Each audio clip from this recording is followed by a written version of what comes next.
alaikum wa rahmatullahi ta'ala wa barakatuh. Aujourd'hui, on va continuer notre cours sur les matrices. Alors, on a vu l'autre fois les matrices de changement de base, les matrices de passage, les matrices des applications linéaires et ce qui leur arrive quand on change de base et les relations qui maîtrisent ce changement de base. Alors, pour cette séance, on va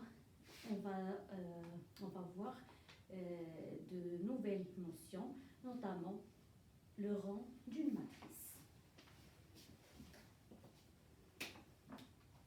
Alors, définition.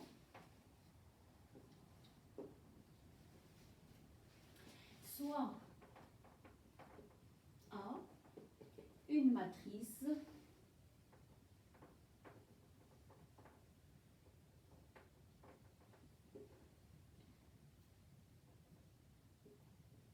AN1, ANP, une matrice de type NP, c'est-à-dire qu'on a N ligne et P colonne. Alors, cette matrice, avec bien sûr N et P quelconque, c'est-à-dire qu'on n'a pas nécessairement N égale à Q. Cette matrice, elle peut être rectangulaire comme elle peut être carrée. Donc, pour cette matrice, alors on définit le rang. C'est quoi le rang? Le rang de la matrice A, qu'on va noter rang de A, comme ça, RG de A, et défini comme ça. Est défini par, alors, RG de A, ce n'est autre que là, c'est le rang, alors par définition, c'est le rang des vecteurs V1 jusqu'à VP. Alors, c'est quoi les vecteurs V1, VP? Alors, ce vecteur, dans les coordonnées, sont données dans la colonne 1, ça, c'est le vecteur V1. Et ainsi de suite, CP, il va donner le vecteur VP. C'est-à-dire que le vecteur VP, c'est le vecteur dont les coordonnées sont les coefficients de la colonne CP. La même chose pour V1 et bien sûr tous les VI. Donc rang de A, c'est le rang des vecteurs V1, VP qui est par définition la dimension de l'espace engendré par les vecteurs V1, VP. La dimension de l'espace engendré par V1, par la famille V1, VP, où chaque VI est le vecteur. Le vecteur dans les... Alors, c'est un vecteur de quel espace? Dans quel espace? Combien de coordonnées il a? 1, 2 jusqu'à n. Il a n coordonnées. Donc, c'est un vecteur de Kn. K à la puissance n, c'est-à-dire Rn ou bien Cn. Un vecteur, c'est le vecteur de Kn dont les coordonnées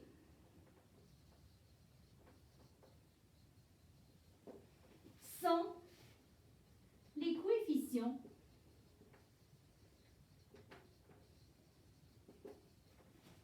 alors les coordonnées avec un autre E, sont les coefficients de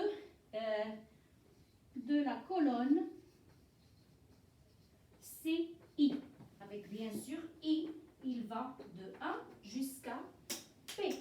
On a P colonne. D'accord? On a P colonne, donc on a donc P vecteur et il engendre un espace vectoriel. Sa dimension, c'est le rang de ces vecteurs et c'est par définition le rang de la matrice A. Très bien.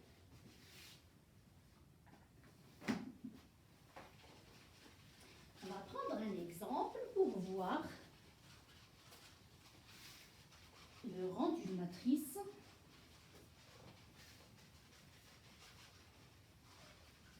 Au concret. OK. Alors, exemple,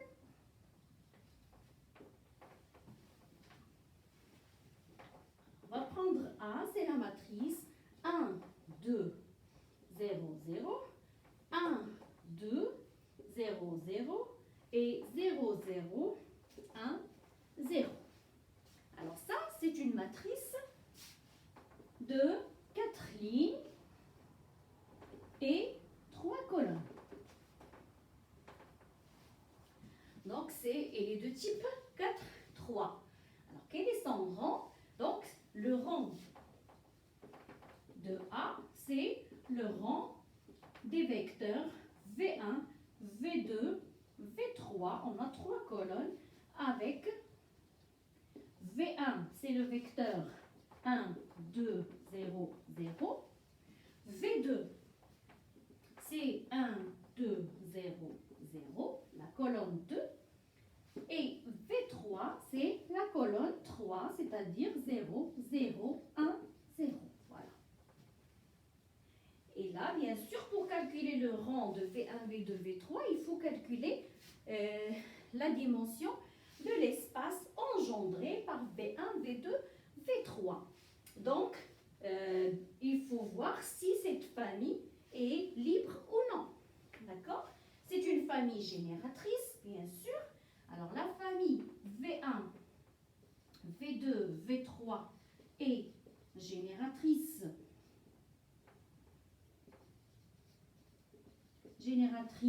de, bien sûr, de l'espace vectoriel engendré par elle-même. Ça, c'est par définition. Mais qu'est-ce que vous remarquez? On a le vecteur V1, il est égal au vecteur V2. D'accord? Donc, la famille, elle est liée. Et je peux éliminer, par exemple, V2 pour essayer de voir est-ce que V1 avec V3, est-ce qu'ils forment une famille libre? Donc, je vais voir V1. Alors, on a V1 est égal à V2. Donc, l'espace vectoriel engendré par V1, V2, V3, il est égal à l'espace engendré par V1, V3. Je peux éliminer le V2 parce qu'il est le même. Donc, ce qui me reste, c'est deux vecteurs V1, V3 et je regarde est-ce que ça forme une famille libre. Donc, est-ce que la famille V1, V3 est libre? V1, V3 est-elle libre? Alors, pourquoi je cherche si elle est libre? Parce que si elle est libre, elle est déjà génératrice, donc ça va me donner une base et je saurai bien sûr la dimension de l'espace vectoriel engendré par V1, V2 et V3. Donc, est-ce que la famille V1, V3 est libre? Donc, je vais prendre soit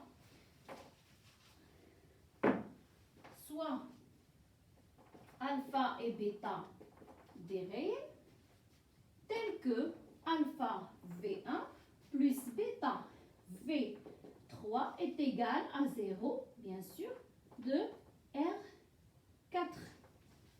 OK? Donc, on a alpha V1. Alors, V1, c'était quoi? C'est 1, 2, 0, 0, plus bêta fois V3. V3, c'est 0, 0, 1, 0 est égal à 0, 0, 0, 0. Alors, du coup, on aura alpha, 2 alpha, plus 0, 0 plus bêta, 0 plus 0. Alors, ce vecteur est égal au vecteur nul. Et bien sûr, j'aurai alpha est égal à 0, 2 alpha est égal à 0, et bêta est égal à 0, et 0 est égal à 0. Bien sûr, parce que deux vecteurs de Rn sont égaux si et seulement si toutes leurs coordonnées sont égales. Donc, les coordonnées ici sont égales à 0, ça veut dire que alpha est égal à bêta est égal à 0. Et ça veut dire aussi que la famille V1, V3 est une famille libre. Alors, elle est libre et génératrice, donc c'est une base. Donc, V1, V3 est une base de quel espace? L'espace engendré par V1, V2, V3. Et donc, puisqu'on a trouvé une base, ça nous donne directement la dimension. Donc, c'est quoi la dimension de l'espace vectoriel engendré par V1, V2, V3? C'est le nombre d'éléments de la base qui est 2. Et donc, le rang de A est égal à 2. Voilà. Le rang de la matrice A est égal à 2. Très bien.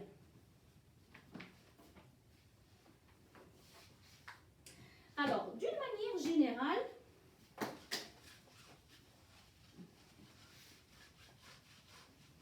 le rang d'une matrice, il a beaucoup de propriétés qui sont très intéressantes.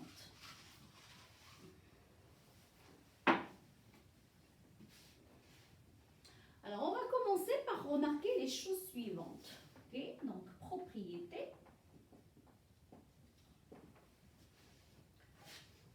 D'abord, le rang de la matrice A, d'une matrice A quelconque, si A est dans MNP,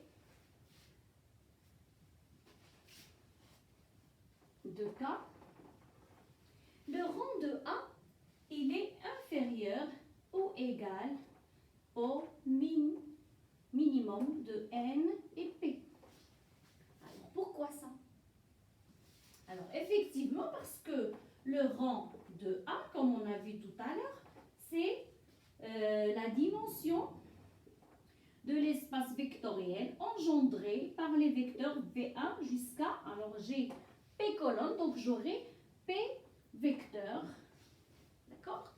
Donc, j'ai P vecteur, donc au plus, j'aurai une base de P éléments, c'est-à-dire au plus, la base de cet ensemble, de cet espace vectoriel, c'est au plus V1, Vp. Et donc, la dimension, c'est toujours inférieur ou égal à P. N'est-ce pas? Il est toujours inférieur ou égal à P parce que j'ai au maximum P éléments qui peuvent être libres. D'accord? Et de plus, chaque VI, c'est l'espace, c'est le vecteur tel que les coordonnées sont les coefficients de CI, c'est-à-dire il est où? Il est dans Kn, d'accord? Il est dans Kn, chaque VI est dans Kn avec I appartenant à l'ensemble N, un P, pardon. Donc, l'espace engendré par ça, bien sûr, il est dans Kn. Vecteur de V1, Vp, il est inclus dans Kn. Parce que chaque élément ici est inclus et il appartient à Kn. Et donc, l'espace engendré, bien sûr, il est inclus dans Kn. Et bien sûr, ça c'est un sous-espace vectoriel de Kn. Et donc, sa dimension, il est inférieure à la dimension de l'espace mère, à la dimension de Kn qui est égale à N. Donc, le rang de A, il est inférieur à P et il est aussi inférieur à N. Donc, il est inférieur au minimum de N et P.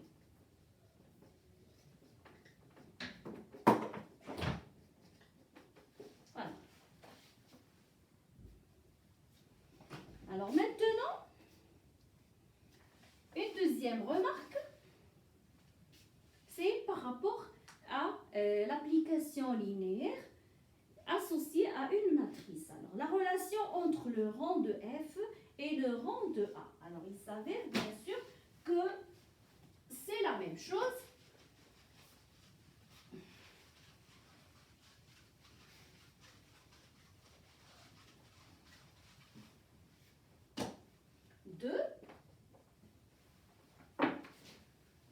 Soit F, qui va de E vers F, qui a avec bien sûr B une base de E. Alors B, je vais prendre B, c'est E1, E, P, et F et B', pardon, une base de F. B', je vais prendre B pour B', E1' ou bien F1. Fn. D'accord? N, je répète, N il peut être différent de P, bien sûr.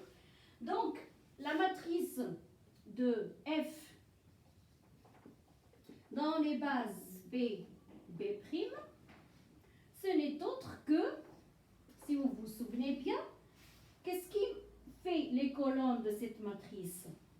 Oui, c'est les images des éléments de la base B, c'est-à-dire j'aurai F de E1, F de E2 comme deuxième colonne et ainsi de suite jusqu'à F de EP. Ok, écrit dans la base F1, Fn. Donc voilà ma matrice, la matrice de F dans les bases B et B' que je vais appeler M. Alors cette matrice, le rang de M, c'est quoi? C'est la dimension de l'espace vectoriel engendré par F de E1, F de EP. C'est les vecteurs colonnes, n'est-ce pas? Et ça, ce n'est autre que la dimension de l'image de F. D'accord? Parce que l'image de F, elle est engendrée par les éléments de la base, les images des éléments de la base. Par l'image de F est égale à l'espace vectoriel engendré par F de E1, F de EP. N'est-ce pas? Donc, l'image de F, puisque F, bien sûr, F est linéaire. Donc, il suffit, on a vu que F, elle est entièrement déterminée par ses valeurs sur les éléments d'une base donnée. Donc, on peut définir F à partir d'une base donnée. Et bien sûr, toutes les images sont, ils sont dans cet espace. C'est-à-dire, ce sont des combinaisons linéaires des FI, des F de EI, pardon. Donc, l'image de F, c'est l'espace vectoriel de tout ça. Et la dimension de l'image, ce n'est autre que le rang de l'application F, qu'on a défini l'autre fois.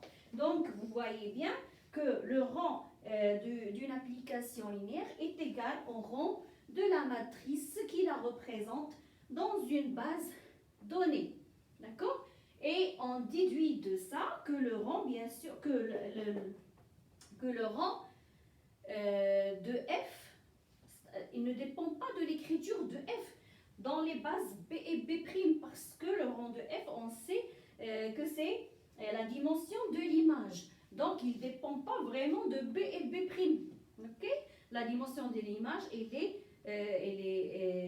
est indépendante, je veux dire, des images. Si je change, des bases, si je change de base B ou bien la base B', j'aurai toujours le même rang pour F.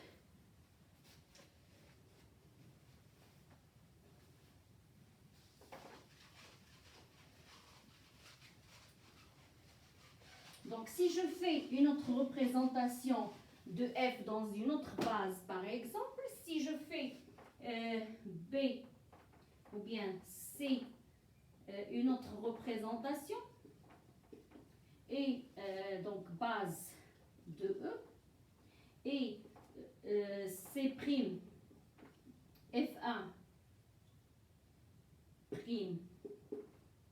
Fn', une base de F, alors le rang de la matrice de F dans les bases B, B' est égal au rang de la matrice de F dans les bases C et C', puisque ce n'est autre que le rang de l'application F qu'on peut obtenir grâce au théorème du rang, c'est-à-dire qu'il est indépendant des bases choisies.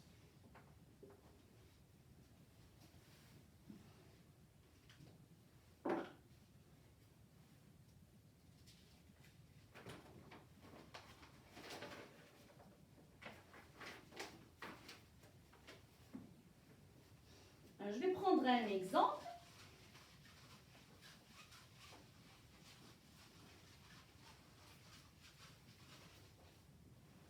Prendre un exemple d'application linéaire. Calculer le rang d'une application linéaire avec le rang des matrices. Exemple. Soit F, une application qui va de R3 vers R4, et B, B', les bases canoniques de R3 et R4 respectivement. F de X, Y, Z, c'est X plus Y, 2X plus 2Y, Z, 0. Donc la matrice de F dans les bases B et B', elle s'écrit comme ça. Donc c'est F de E1, F de E2, F de E3. Bien sûr, E1, c'est quoi? La base canonique, c'est 1, 0, 0. E2, c'est 0, 1, 0. Et E3, c'est 0, 0, 1. Alors, l'image de E1, c'est quand X est égal à 1 et X, Y et Z sont nuls. Donc, je remplace ici, c'est 1, 2, 0, 0. 1, 2, 0, 0. Pour F de E2. E2, c'est quand Y est égal à 1 et X et Z sont nuls. Donc, c'est Y égal à 1. Donc, 1, 2, alors 1, 2, 0, 0.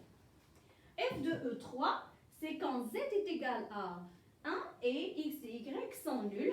Donc, ça, c'est 0, 0, 1, 0. Très bien. Donc, c'est ça la matrice de F dans les bases B et B'. C'est la même matrice de tout à l'heure, la matrice A, si vous vous souvenez. Alors, le rang de F est égal au rang de la matrice M de F, B et B'. C'est le rang qu'on a trouvé tout à l'heure, c'est-à-dire 2. On a trouvé tout à l'heure, on a vu que on a ici le vecteur V1 est égal au vecteur V2, c'est-à-dire F de E1 est égal à F de E2. Et donc, le vecteur, c'est ça et ça. Et donc, la dimension, c'est 2, on avait fait ça.